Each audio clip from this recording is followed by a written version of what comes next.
Buenos días, estimados estudiantes del Diplomado de Gobernanza de Recursos Naturales, que es promovida por la Universidad Huracán y UISN. Entonces aquí tengo el gusto de compartir con ustedes. Soy el profesor Larry Salomon, quien estará con ustedes compartiendo dos unidades del módulo Marco Jurídico de los Derechos Indígenas, Marco Jurídico de los Derechos Indígenas de este diplomado, que es el módulo 1.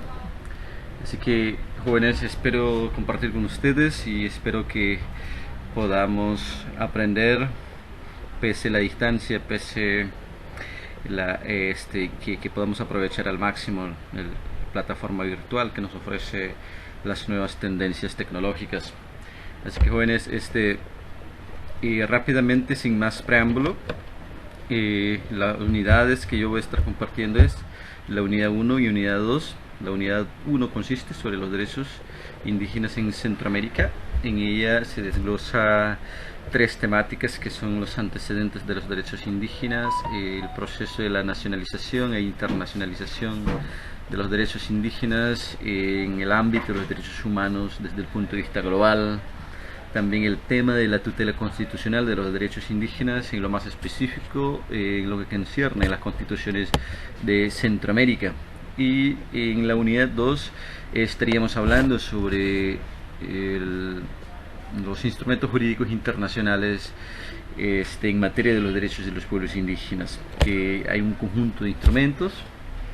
Después las unidades posteriores, que es 3 y 4, estará compartiendo el profesor Juan Manuel con ustedes. Así que, ya entrando a la temática del día de hoy, que es sobre los derechos de los pueblos indígenas en Centroamérica, quisiera compartirles o desglosarles en tres grandes episodios históricos para entrar ya en lo que concierne el ordenamiento jurídico o la tutela constitucional de los pueblos indígenas en Centroamérica.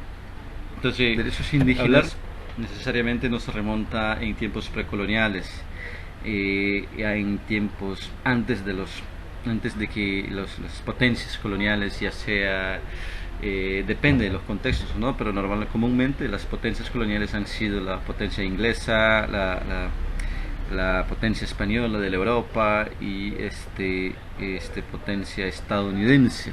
Entonces, en Centroamérica básicamente estos tres grandes potencias fueron los que han estado presentes después de los años 1500. Así que, pero anterior a eso, ¿qué había? Anterior a eso, ¿cómo estábamos nosotros? Nosotros, las comunidades indígenas, se regía bajo el derecho propio, que es el derecho natural. Y las comunidades indígenas o los territorios, las nacionales indígenas, tenían su propio modelo de justicia, sistema de justicia indígena, también el tema de las instituciones políticas propias, que es el modelo de gobierno, los mecanismos de administración de políticas públicas de los pueblos, y ya lo teníamos bien regidas, bien establecidas. Por decirlos, el tema de nuestro modelo de gobierno era la dualidad, donde no solamente un poder unilateral se decidía por la sociedad, sino que había un modelo propio. De eso varía, depende de pueblo en pueblo.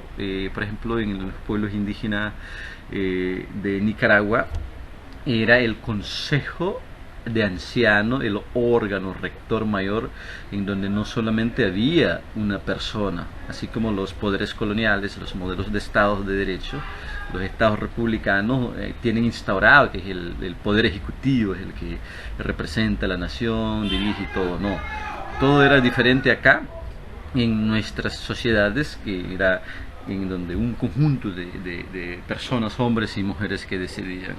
Entonces, por eso lo llaman sistema de dualidad, donde dos órganos representativos podían gobernar el destino de la nación, el destino de la sociedad indígena.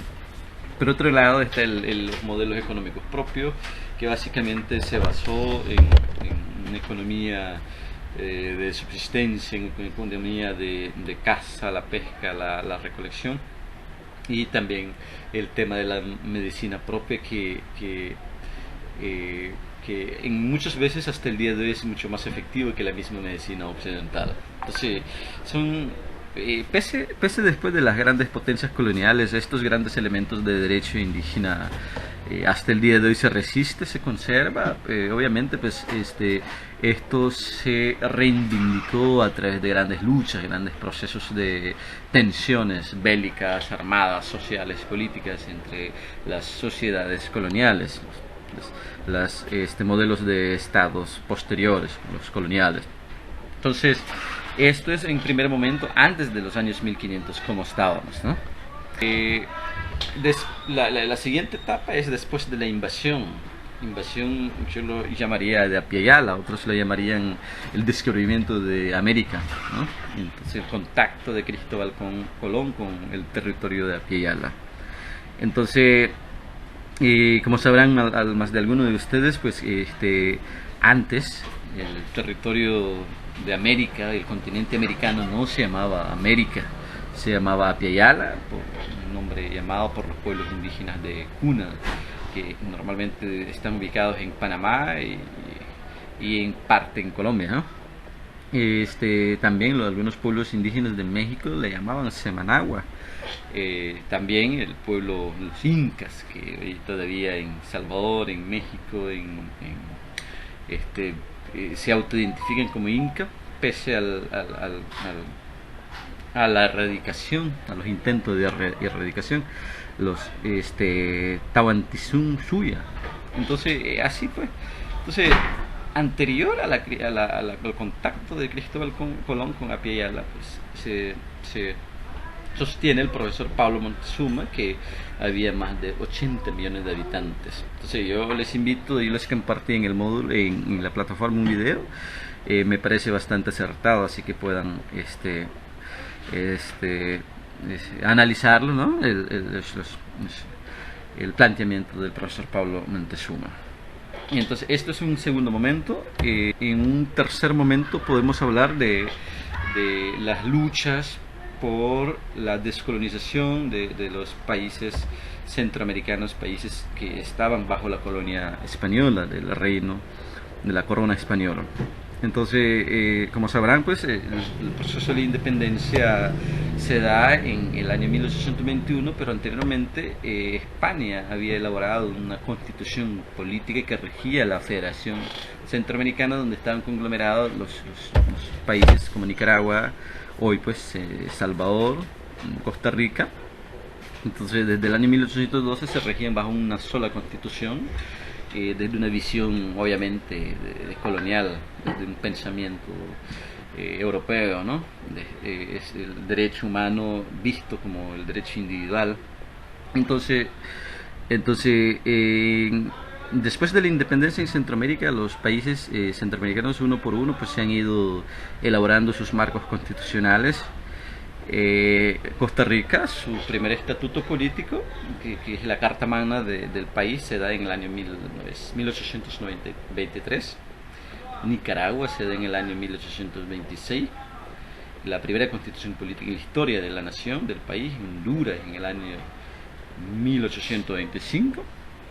Panamá se da mucho más después, en el año 1904, como sabrán, Panamá se independiza del territorio colombiano. Es que se da un poco más después. Salvador, en el junio del 1824. Pero ¿por qué traigo a colación estos temas? El tema de las constituciones en Centroamérica. Porque si ustedes van a leer sus constituciones de estos años, las primeras constituciones, entenderán que no había visibilidad, no había reconocimiento de los derechos de los pueblos indígenas, como hoy se ha avanzado sustancialmente en la mayoría de estos países, ¿no? Entonces, por mencionar la constitución de Nicaragua y Honduras. Nicaragua, el artículo de la constitución del año 1826 se hace mención del territorio que le corresponde a Nicaragua. Entonces, prácticamente solamente los países los departamentos del Pacífico y los departamentos de hoy la región Costa Caribe Norte y Sur no era parte de Nicaragua.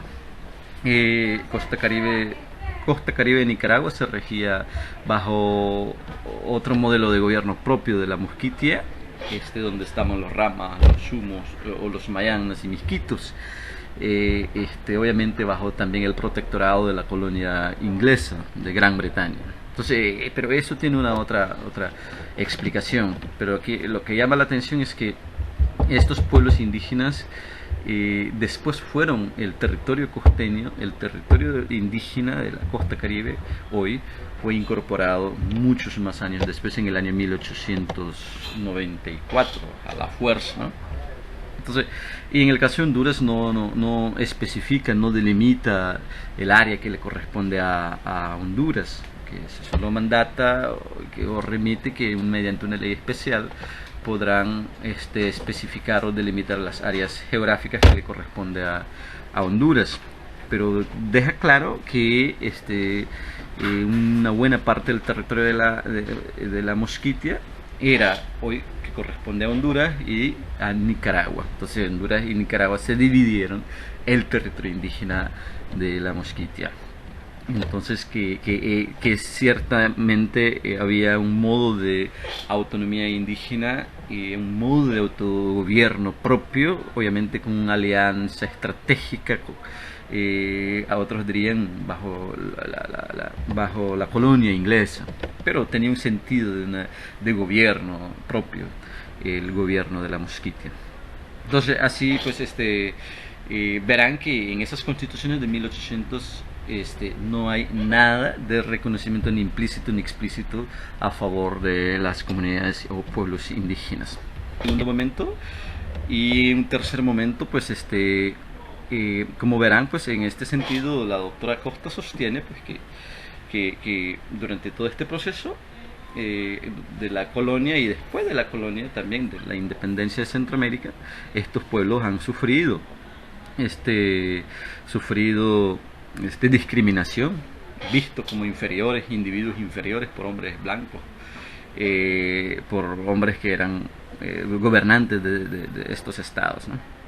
Entonces sufrieron esclavización, persecución y hasta en muchos casos exterminios. Por ejemplo, hay pueblos indígenas aquí en Nicaragua que han logrado pues hasta el día de hoy autoidentificarse como tales pueblos, pero en la práctica pues han perdido su lengua. En el caso de Salvador también hay pueblos que se han perdido, los pueblos lenca han perdido su lengua y sin embargo pues se identifican como indígenas. En el caso de Nicaragua pues los maribes, los chorotegas, y entre otros pueblos que han perdido lengua. Todo esto es fruto de los procesos de exterminio, de esclavización y persecución que han sufrido durante siglos. Así que pero aquí viene la gran pregunta, que ¿por qué se da estos grandes conflictos de la no inclusión de los derechos indígenas en los marcos de figuras de Estado de Derecho? Obviamente pues un planteamiento desde una visión occidental, desde una visión colonial. Entonces estas contradicciones jurídicas de planteamientos entre las perspectivas coloniales y las perspectivas indígenas se da porque la perspectiva colonial o que el supuesto Estado de Derecho construido desde la lógica externa, en este caso la eurocentrismo. Entonces ellos plantean que el individuo, el ser humano, el individuo es el único sujeto de derecho dentro del Estado. Entonces la conformación y la unidad de los individuos, del sujeto de derecho, se hace Estado de Derecho. Entonces eso ha sido la paradigma, el planteamiento construido, instaurado dentro de los estados y posteriormente formalizado dentro de las constituciones. Entonces, pero también esto surge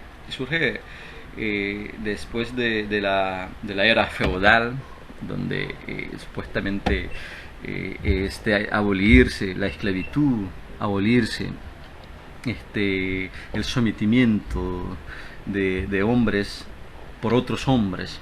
Entonces nace la tesis del individualismo para la construcción del Estado de Derecho. Mientras que los pueblos indígenas sostienen, demandan, persisten y plantean la tesis del colectivismo, el derecho colectivo. Entonces, las pugnas entre la visión del Estado de Derecho desde la colonia, o desde las sociedades occidentales, es totalmente contradictorio con los planteamientos y la forma de organización de los pueblos indígenas, que es el colectivismo. Y detrás o en el fondo de esto está el tema de la propiedad. Entonces, la tesis individualista sostiene y defiende la propiedad privada, mientras que la tesis colectivista sostiene y defiende la propiedad colectiva. Entonces, ¿cómo se podía conjugar estos dos elementos de derecho de alguna manera controversial por muchos siglos? Bueno, hasta el día de hoy se ha podido armonizarlo en las constituciones. En la práctica pues hay desafíos que todavía superar. Entonces esto ha sido básicamente en gran medida, yo creo que las contradicciones jurídicas que conllevó a la discriminación, a la explotación, a la persecución, a la marginación, hasta convertirse en grupos sociales vulnerables, en grupos sociales desprotegidos que posteriormente demandan protección. Entonces, básicamente, pues así ha sido la evolución del derecho indígena en tres grandes fases. De manera de conclusión, primera fase antes de la colonia, tanto sea española e inglesa, que a partir de los años 1500, y después de los 1500 el proceso de la colonización, donde los pueblos indígenas no fueron la excepción en la colonización, a excepción de algunos pueblos indígenas, por ejemplo el caso de Nicaragua, los pueblos indígenas de la costa caribe, costa atlántica, que no fue sometido por la colonia española, sino que fue sometido bajo una alianza estratégica por la colonia inglesa. Entonces, al igual los pueblos del Caribe, de Honduras.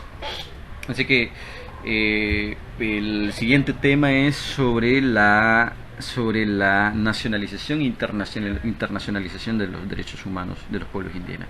Cómo es que empiezan los primeros reconocimientos dentro de las estructuras o arquitecturas jurídicas de los estados en Centroamérica y a nivel internacional, en el seno de las Naciones Unidas, en el seno del Parlamento regional, el sistema interamericano regional.